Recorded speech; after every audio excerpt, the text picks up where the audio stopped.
Alright, so I saw this video posted by Omar about how to grow bigger lats, traps, and rhomboids. How to row is what the title of the video is. And I just watched it this morning and I thought I'd give a response to it, or at least kind of make my comments on it. You know, being a trainer for the last several years and working with my own body as well as my own development with building muscle. And two things that kind of stood out to me that seemed kind of wrong or maybe out of context was that he talked about how protracting the shoulders, like when you're rowing, protracting your shoulders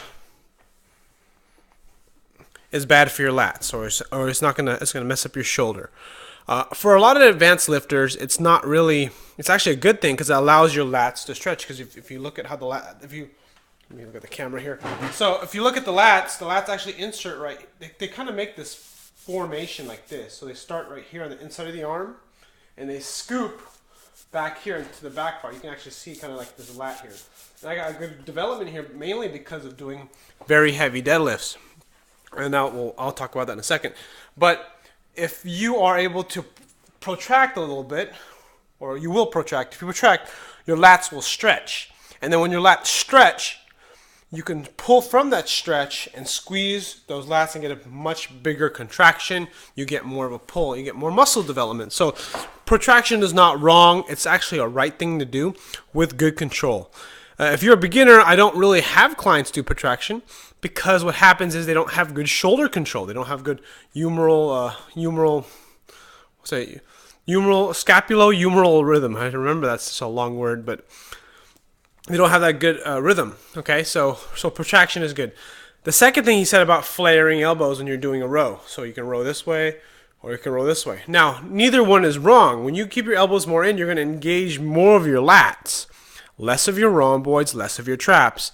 If you bring your elbows up just a little bit, what you're going to do is you're going to engage more of your rear delts, traps, and less of your lats, which is better. It depends on what you want to put focus on. You can probably do both. In my opinion, when it comes to training, you want to refine one technique and just work on it and get good at it, and then move on to another technique if you're having trouble in a lacking area, or if you're trying to get development for bodybuilding or for powerlifting, whatever it may be, or CrossFit or whatever, endurance sports.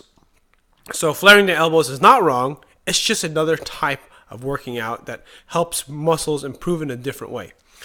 And let me talk to you about my opinion or how it works to build muscle and my own personal experience with building muscle in the lats and getting a big back.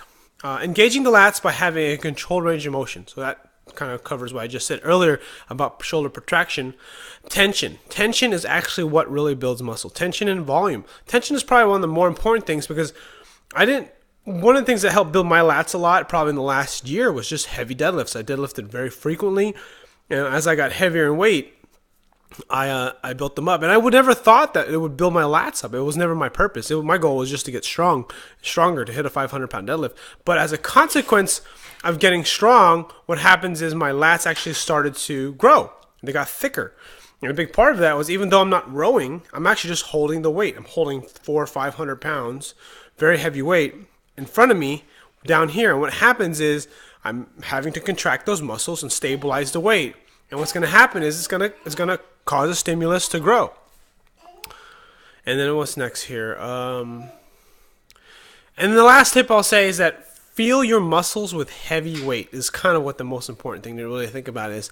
Because the lats or the back, whether it be the traps, the rhomboids or lats, rear delts, all of them, is being able to feel the muscle that you're working and really get a solid contraction on top of having heavy weight. So you combine those two things, you're not going to go wrong. You're going to develop a big back. And then as each week goes on, if you're able to increase how much weight you lift or how many reps you do, or if your movement pattern improves, then you're going to definitely make progress in that area. So that's my tip for the day. Want to do that response to Omar Isuf's video. I'll put Omar Isuf's video in the link in the description if you want to take a look at it. He's got some great stuff. I subscribe to his channel. He just had two things on there I wanted to comment on. And again, thanks for watching. Click like if you liked my video, if it helped you out. Subscribe if you're not already a subscriber. And see you later.